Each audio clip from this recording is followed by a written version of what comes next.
Seeing only a black or blank screen on your Acer Predator Triton 900, we will diagnose startup issues, repair Windows boot problems, restore critical files, and get your system loading normally again. A lot of errors pertain to this problem, and we're going to go ahead and jump into what should hopefully be a pretty straightforward process, guys. And we're going to go ahead and jump right into it. First thing I'd recommend doing would be to actually go ahead and boot to the troubleshooting utility on Windows 11. So if you do a hard power off 3 times in a row, Windows should automatically attempt to launch the startup prepare utility. And if it doesn't find anything, it will give you the option to select advanced settings, in which case it will take you to a screen that looks like this. Now, if it does not take you to a screen that looks like this, or you're unable to get to that, you can also download the Windows 10 Media Creation Utility, or Windows 11. They probably will make a creation utility for Windows 11 at some point. And it doesn't really matter. You can actually run the Windows 10 utility on Windows 11 as far as I'm aware. And you should be able to run the troubleshooting utilities built in within it. So you just would go ahead and download it to an ISO file and then burn it to a DVD or USB. It'd have to be about 4 gigabytes or more. It couldn't be a small USB flash drive, and it couldn't be a CD. It'd have to be a DVD. And then you'd boot your computer from it. So depending on the computer manufacturer, you'd have to tap a different key on your keyboard in order to launch that menu, in order to select what boot drive you want to go off of. So it could be anything between the escape key, F2, F8, F12, for example, and those are the function keys on the top of your keyboard. So you may have to just do a little bit of trial and error. Shouldn't take you more than a couple minutes. Googling it would probably be best before you even begin. But anyway, we're ready to go ahead and jump right into it. So we're on the choose an option page. So these will look very similar whether you're booting from it directly within Windows itself, or if you're plugged in a USB flash drive with the media creation utility installed and you selected the recovery option. So when you are setting up your Windows 11 installation or Windows 10, depending on the drive you're using, there should be an option to repair your computer in the bottom left corner of the dialog window, one of the first screens that comes up. You go ahead and select that, and then it would take you to a troubleshooting screen like you see here. And you want to go ahead and select troubleshoot, reset your PC, or see advanced options. And then there are going to be a whole bunch of options in here that we're going to explore in today's video. The first one, we're going to actually go underneath advanced options and then select startup prepare, fix problems that keep Windows from loading. So go ahead and select that first.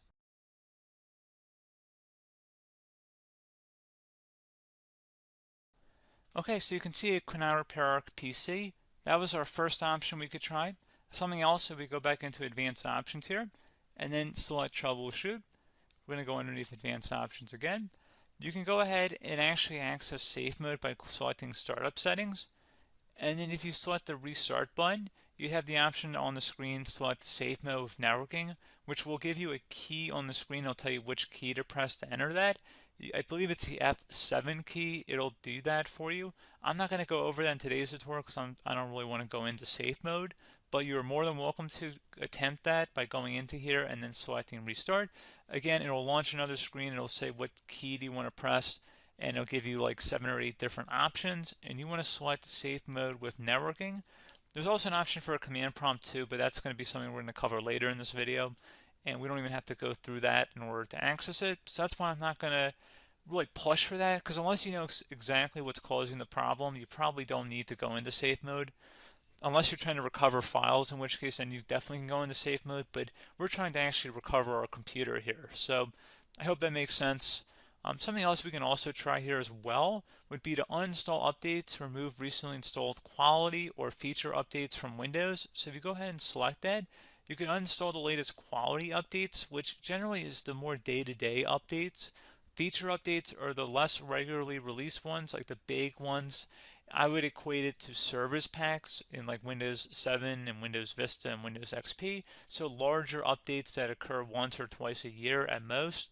And the quality updates are more just a regular update. So probably obviously depend, it'll take longer if you're going to try and uninstall the latest feature update versus quality update. And maybe you don't need to go back that far. So just giving you guys a couple of pointers with that. Something else you can also look at here, and we're going to jump into the command prompt in a little bit, but you can select System Restore, which will use a restore point recorded on your PC to restore Windows. And this is something I would highly recommend here, guys. So select Next. Assuming you have a restore point saved on your computer, you go ahead and select the most recently created one, and you'll select next, and then you'll select the drive. You shouldn't actually have to select the drive. You can scan for affected programs, but we're going to keep it all default here, and then we're going to select finish. So once started, system restore cannot be interrupted. Do you want to continue? I think we're going to select yes. I don't think we have anything better to do on our computer right now, so just give it a moment here to initialize. It will take a couple minutes to run, obviously depending on how large your hard drive is and how much is saved on the system restore point. So just give it a couple minutes here.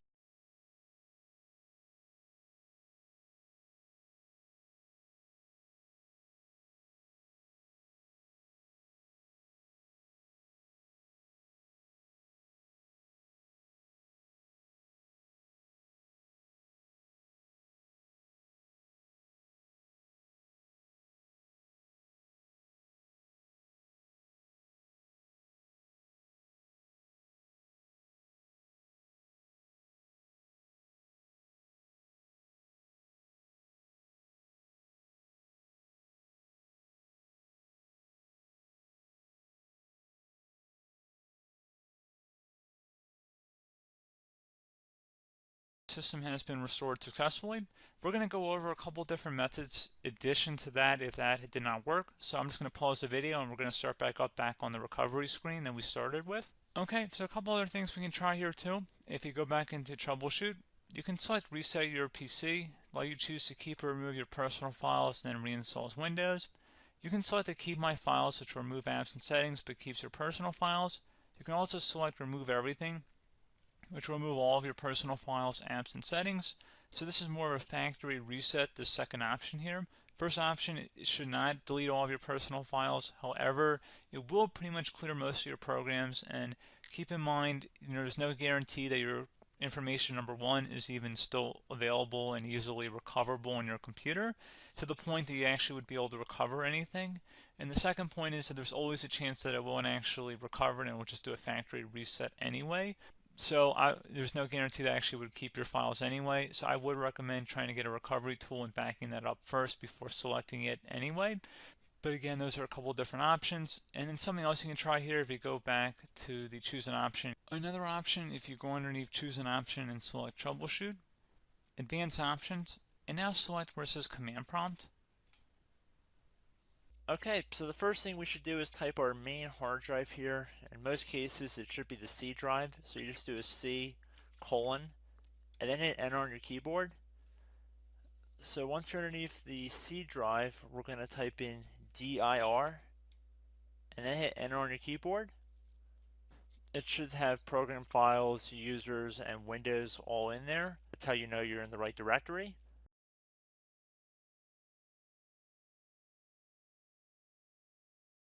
In some cases, it might be the D drive as well, so just keep that in mind.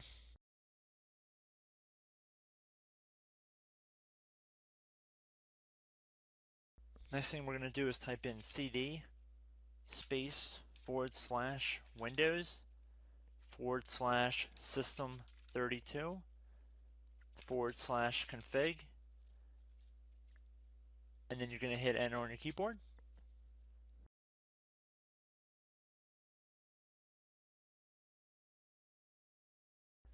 So now you're going to type md space backup. If you've seen other tutorials, it might also say to put down md backup. That's because the backup name is pretty common when you want to back something up. So you can name this whatever you want, doesn't have to be backup. So if you've already made a backup folder in the past, you could do backup 1, for example. So once you're done setting the name you want the backup to be called, hit enter on your keyboard again.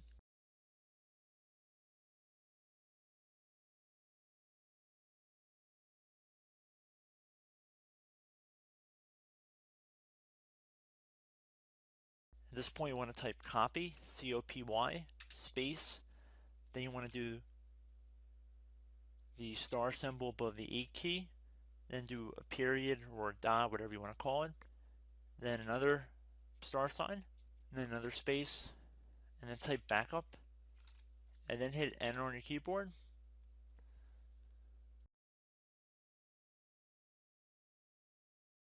Now you want to type cd reg back, REGBACK,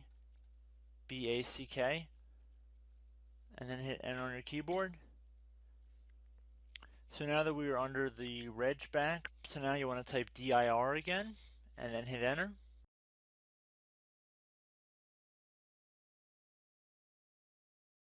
So now at this point we're going to type copy again. So copy, space, $,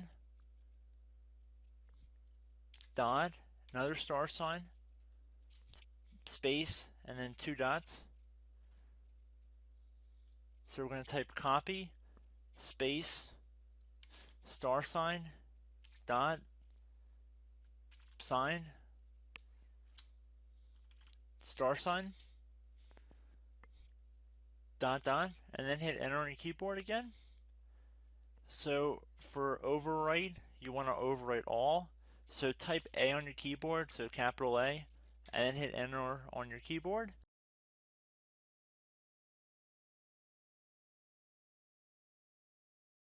So at this point, you should be good to go. You can close out of the command prompt window, and if you accidentally continue to Windows 10, you should be all set. So I hope one of these 3 or 4 different methods we went through in this tutorial helped you guys out. Again, I'm not sure if you guys heard me earlier, but try to go back into your safe mode if possible and uninstall any programs you know might be conflicting with the Windows startup if you can get into safe mode. So just keep that in mind. Something very simple like that could be blocking up everything. So again, I hope this tutorial helped you guys out, and I will catch you in the next tutorial. Goodbye.